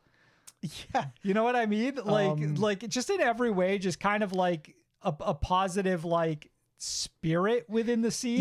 Even like the one opportunity to be a negative spirit within the scene, we communicated to the fan base that we actively stepped away from, which is that one track on the Dennis Stoff album where he's talking like, oh, I was in the studio with Dennis Stoff and he's like, why are you writing all this negative stuff about Day.Amoenna? I guess funny. Dennis funny. Stoff probably doesn't talk like that, but he's sitting there like, yeah, I'm gonna rewrite the entire thing. And it's like, oh, cool. So like, you could have really dug your heels and just talked some absolute shit. Obviously that didn't happen. Also kept the window open for Danny to come right back into the band, and ever since it's just been happy ever after, pretty much. You're right, he really has been a positive force in the scene Right. for a long time. So there's a lot of ways that I just sort of like my heart aches a little bit seeing him step away. I just like I just don't like the idea. Like, man, even if Asking Alexandria goes on to release 3 of the most middest fucking albums over the next 10 years, I just still like having Ben They Bruce will. in the scene. You know what I mean? Yeah. It's just like he's one of the guys. Also, like, correct me if I'm wrong, but like, obviously Danny left and came back. This is the original lineup for Asking Alexandria. So it's crazy, like, how long these guys stuck it out, even though there's that little blip in between. That is the one thing where you were like, what does this band look like post Ben? Where I was like, man, it is going to be a little weird not seeing him up on that stage. Right, but he's Definitely not really initially. singing in any of the tracks anymore. Am I crazy? No, he was probably singing more live than not. You think so? Get Okay. a real Danny in a little bit.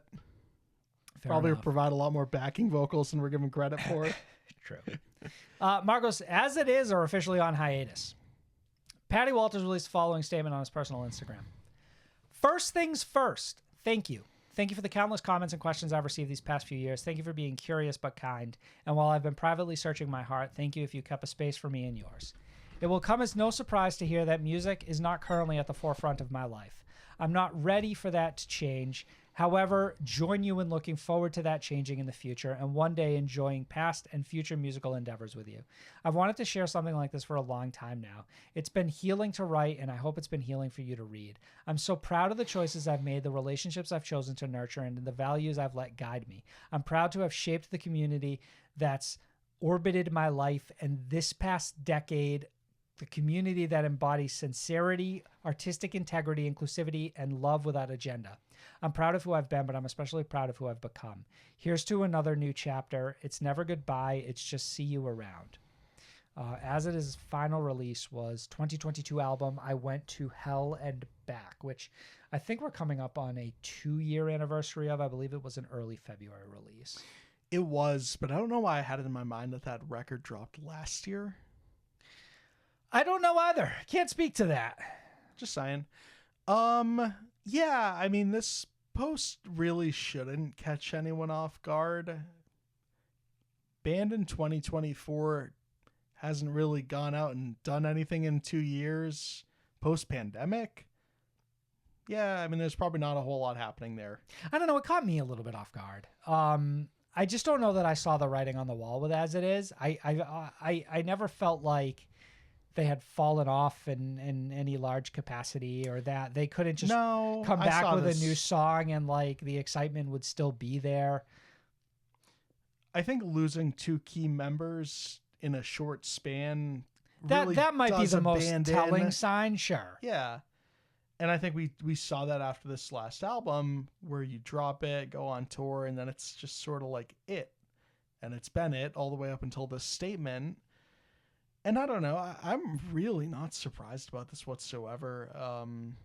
It's disappointing, don't get me wrong. I think he laid out his rationality in a way that was very elegant, and it made me very sentimental, and also left me still hopeful that, again, this wasn't shutting the door, but more like, you know, closing the blinds or something. You know what I mean? Blinds. Like there did not feel like there was permanence to this statement, and I appreciated that. Because I do like the idea that As It Is could certainly come back in the future. You know, it's unfortunate the way this year seems to be starting. Like, I know Jordan was late last year, but I feel like we're almost like putting to bed like a lot of what has come to be, like, again, these constants within the scene, and just like ending era and starting new eras in a way. I think you're getting caught up in some of the bigger names, but this is like clockwork, something we see happen every single year. Bands will call it quits. Members will move on from those bands. Well, then you're right. Maybe it is specifically the weight and the level of the bands that like are saying, hey, I'm going to step away or whatever.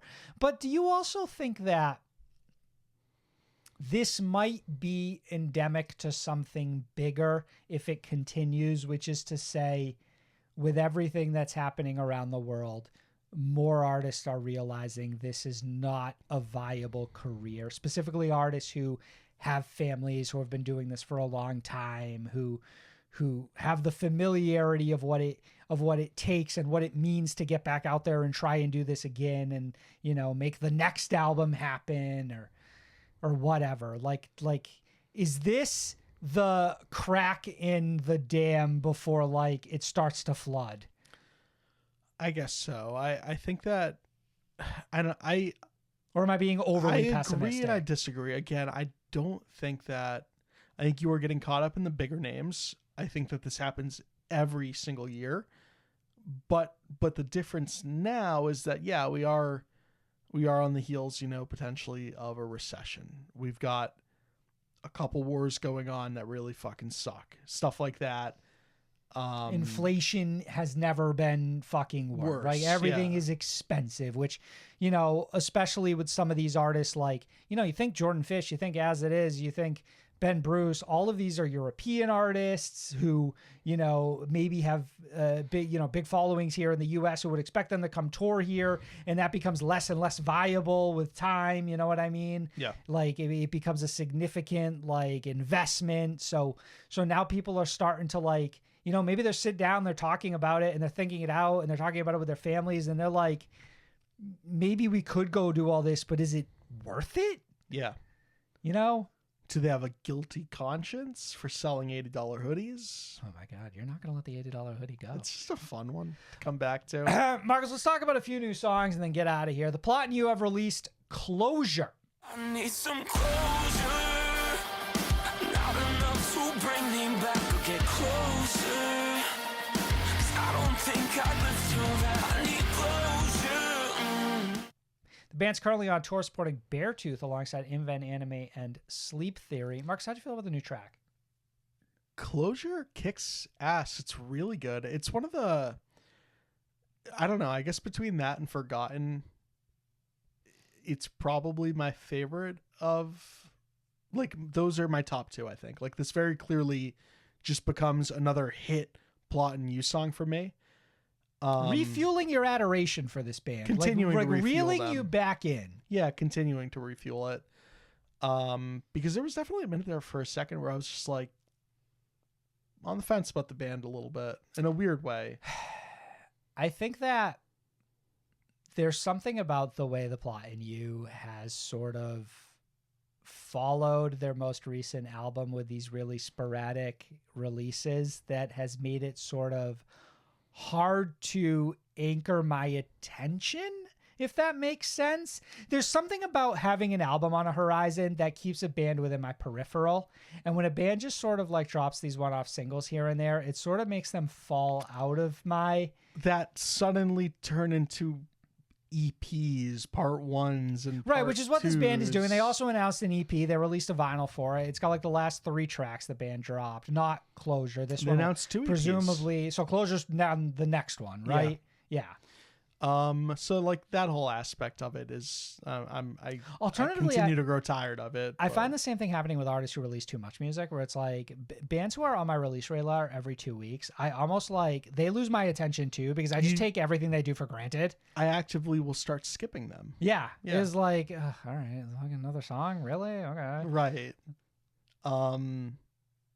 This song's really good though. Like, This song is fucking it's just got that fantastic. fucking, it's got that immediate hook, line, sinker in like the delivery of like some of the lyrical subject matter at the top of the song, and then you also have a fucking banger of a chorus. Like, all of it clicks for me. I don't know why, but there's something about this and Forgotten that feels significantly more raw and authentic to The Plot and You that I've come to know than some of the songs that we had from like the last album that felt a little more like going through the motions, I guess, Yeah. where it certainly sounds like Plot and it still sounds good, but it just didn't have the emotional weight that I came to expect, that I came to crave from this band after Dispose. At least specific to Forgotten, like Forgotten just had like that little bit of innovation that I think is inherent in what I look for in Plot and You songs. Mm-hmm. I don't know if maybe this song is that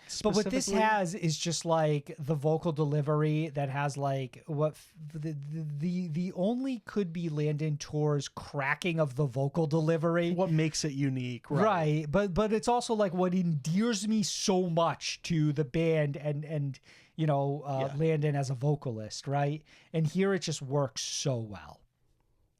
Anime have released new single Sleepless Deathbed. Falling through the static, it's all in my head.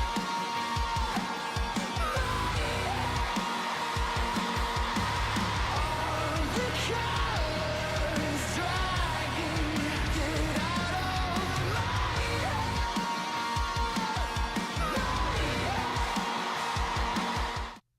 The band had this to say on the new track.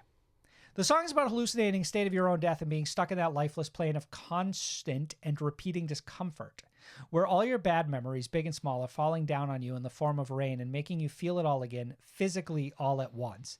At a point, you start to think this might be death and that it might be like this forever. It weighs you down so much that your ground melts and you fall down through a static space through your own memories. The fall becomes the sleepless deathbed, where you've come to serve until the end of time. This is one of those songs that was written naturally. We knew we wanted something fast and heavy, and we knew lyrics needed to represent physical panic.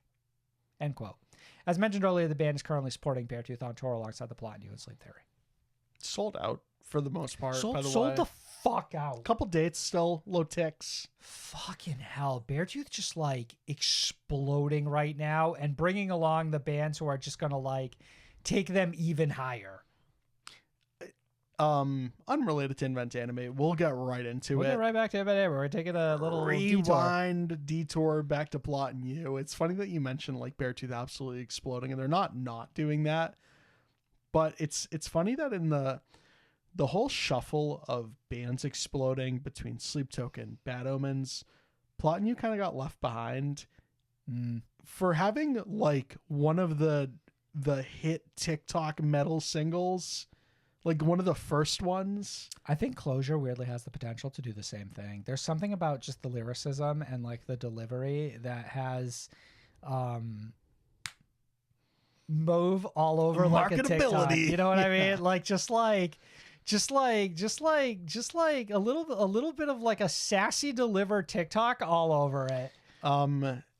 Just an emotional, like somebody staring into a camera while like painting their fingernails, just letting you know what the deal is with a song. Like the song says everything. Sleep Token have not had the toxic fan base issue. Sleep Token. And I'm sorry, Plot and You have not had that issue. Okay. And I'm curious if it's because like the reason that song popped off, like the whole meme behind it, is everyone's just fighting their own demons at the gym. And it's like, bro, they're already busy. They got too much on their mind already. You've accumulated the best type of fans who have something going on in their lives. Yeah.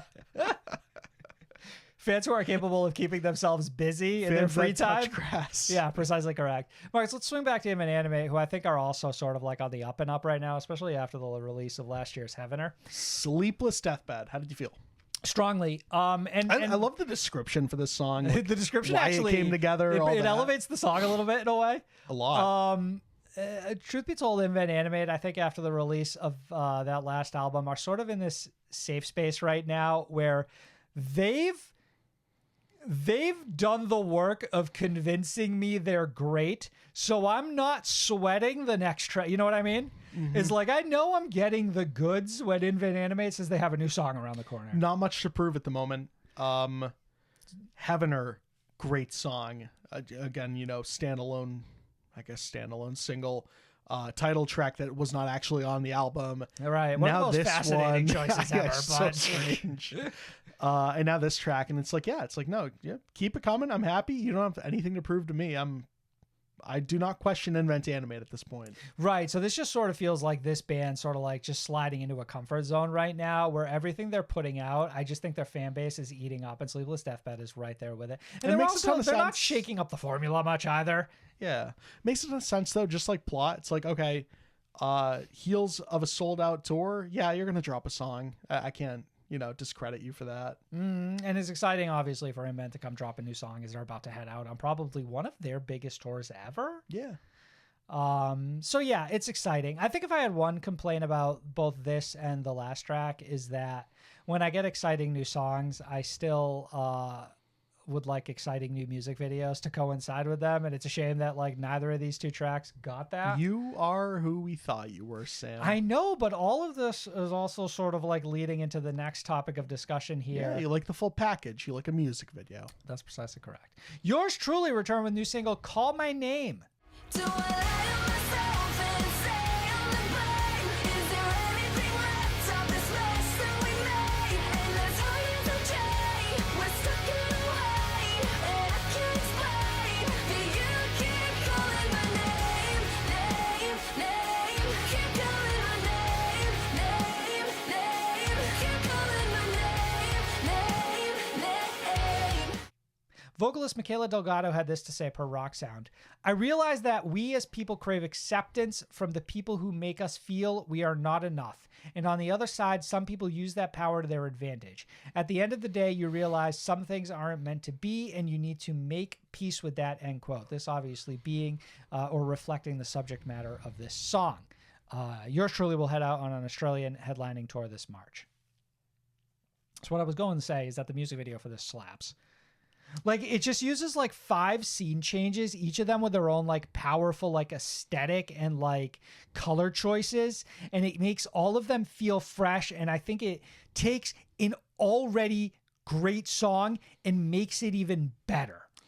Constantly going back and forth between all that imagery, strong imagery actually as well. Like you've got this figure who's like caked in some sort of makeup, and it's a person with a lot of texture, and then they also have their chest ripped open, Right, like some terribly evil sleep paralysis demon or something. Yeah, Michaela, members of the band, like dripped in like black sludge in certain scenes. Right, which also culminates in a completely different scene that has Michaela in like a bed of roses, but they're all covered in like this dark sludge. You know, all of this again, sort of touching on the subject matter mentioned earlier. And some like extremely aesthetic shots of like just some really beautiful shots.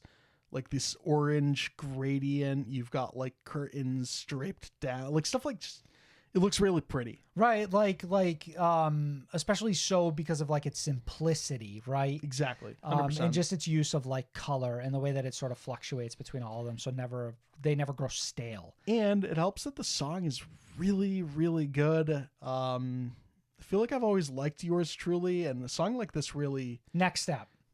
Yeah, like this is what I'm always looking for. This is Yours Truly's best song, and it's not even close. Like I think this band came back with a statement to make, and they've made it, and now officially Yours Truly is one of the most slept-on bands in the scene. This chorus is huge. I think the band knows it too. Like there's like a little bit of like shoulder shimmying that Michaela's doing. I like that. During I like some this of the idea delivery. that a band knows they ate. Bro, they fucking know. They know. They must know. They know they ate. Really sick song. Go check that out from Yours Truly. Yeah, Mark's the final new track this week. Cassie Yet has released new single, Why Am I Like This? I feel it taking it down. Think of going down, down, down, down, down, down, down. Guess I'm going down, down, down, down, down, down, down, down. Why am I like this?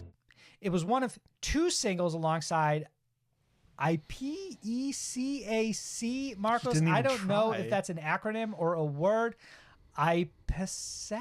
I fucking don't IPECAC. know, to be honest with you. IPECAC. IPECAC. Released coinciding with the announcement of debut album The World Fucking Sucks, which releases Bars. August 23rd on 23 recordings. Cassie had this to say on the album per Kerrang. Since my dad's passing, I've tried my best to not surrender to the darkness that comes with grief. It's from the darkness that This World Fucking Sucks was born, and I really hope to do him proud, and that anyone that's going through the same thing takes comfort in listening to it. We're in this together. You can currently catch Cassie supporting Bring Me the Horizon alongside Static Dress and Bad Omens in Europe right this very instant, and on their UK headlining tour this April. Casually just dropping like, hey, supporting also the biggest band in this scene. Right, by the way, they're also on a small little tour. Also, this is when you drop a new song, by the way, this is capitalizing on like the attention economy. Like you are opening for probably one of the biggest headliners in Europe, at least within this scene. Like this is when we come out with that new material. This is when we say, hey, keep your eyes fucking peeled, because on the horizon is my brand new album. Bring my it to debut, me. as a matter of fact. Marcos, this is how it really put Cassie on the map for me. Obviously, I was like aware of her prior to this.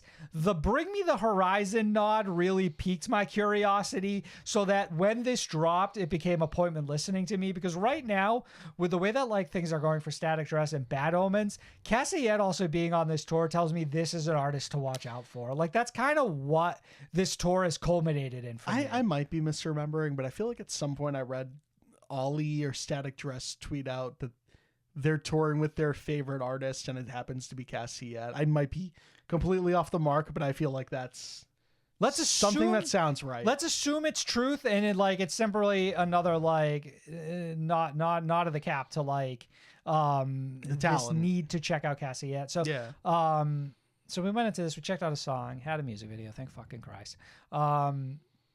Very low key. It was like nothing like what I was expecting. And I don't know what I was expecting, and maybe that's part of the problem, but like I don't think I really had an overall idea of what Cassiette sounded like with an artist. So this caught me completely off guard, and I really enjoyed how different it sounded to just about anything else that we're either covering this week or have like discussed recently. I like sort of the attitude around all of this. Like I like that album title. I like the story behind it, you know, although sad. Like I like the It gives weight bitterness to the of it. record, Yeah. right? And I think the song really helps communicate what this album should sound like. Yeah. I think it's good all around. I'm happy with all of this. I'm with you, but there's certain aspects of it that I really stood out to me, and there's a lot of sort of like After Effect work sort of being done like on the vocals that make them like just like the way that they're manipulated into this like melody is like really interesting. And I think that like there's like these good like contrasts in like the verses and like the chorus, and there's something extremely compelling about what Cassiette is doing here, and it makes me really curious to see like if this is only a sample or a taste of what this album is going to sound like, and like what the rest of it could be. You know, I will say that I didn't check out the other track, which would be, you know, next on the list to do, to find out really where we're going here. But it's just like Cassiette, I feel like, has really like positioned themselves as like a really interesting artist, even within the alternative space itself, just with this one song. Yeah. Marcus, a couple of anniversaries and we'll get out of here. Bring Me the Horizon released Chelsea Smile 15 years ago on January 19th, 2009.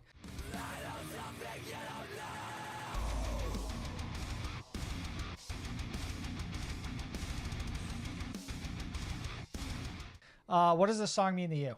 It's everything. It's like one of my favorite songs ever. This was before I got into Bring Me.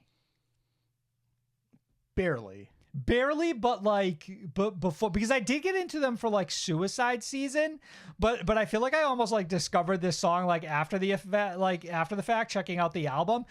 So much so that like when I posted a clip of the music video on X today, You gotta stop this. This is a weird character I arc. really have to pause and think about it before I say it every time. I realized I'd never seen the music video before, which is crazy. It's a fun video. It's just a regular house party. Well, it's a house party. I don't know about regular. It's like, I don't know why it caught me off guard, but I'm like, I The didn't fucking know. guy is insane. I didn't know Bring Me had one of these in their back pocket. Like, I didn't know they had the fun Yeah. party video. I didn't know that they had the clap, clap, clap or playing a living room video. You know what I mean? From First to Last, released Make War 7 years ago on January 16th, 2017. Obviously, This one makes me physically ill.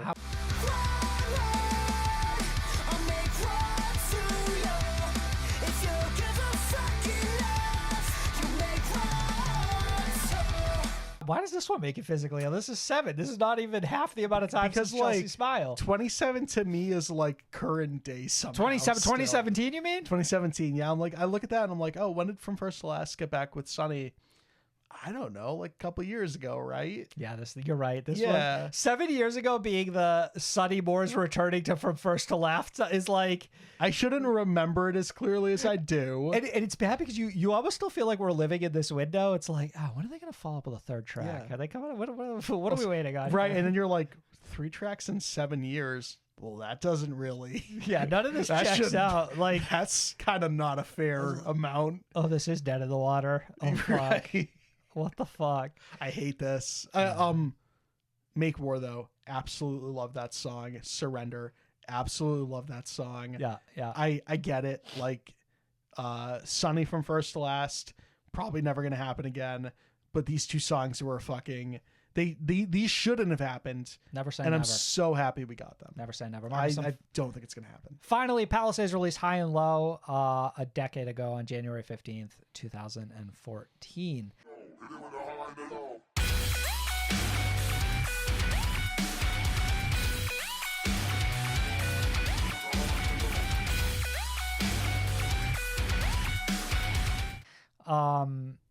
It's crazy to me how This one's long the ago. least crushing of the three, It was just crazy to me how long ago Rise Core was an era. You know what I mean? right?